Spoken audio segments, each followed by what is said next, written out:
இந்த கர்த்தரை நம்பும் பொழுது உங்களை அவர் வெட்கப்பட்டு போகவே விட மாட்டார். ஒவ்வொரு நாளும் ஆண்டவரே நம்புகிறேன் என்று சொல்லுங்கள். இந்த பொள்ளாச்சி பட்டணத்திலே கிட்டத்தட்ட 34 வருஷங்கள் பேரின்ப பெருவிழா நடத்தி கொண்டிருக்கின்றோம். ஒரு வருஷம் 1996 வருஷம் நாம் ஒரு ஐயா வந்து சொன்னார், ஐயா வருகிற மக்களுக்கு தங்குகிற மக்களுக்கு உணவு கொடுத்து விடலாம் என்று சொன்னார்.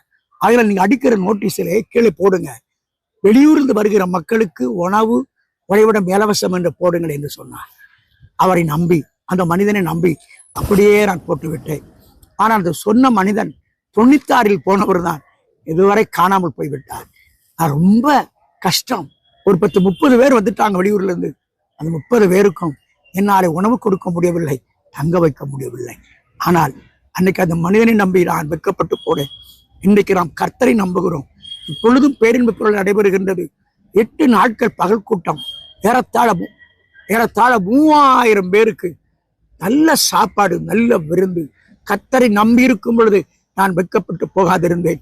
அந்த மனிதனை நம்பும் பொழுது அவமானப்பட்டு விட்டேன், அசிங்கப்பட்டு போய்விட்டேன். நீங்க கர்த்தரை நம்புங்கள், ஆண்டவரை நம்புங்கள். அவர் யெகோவா.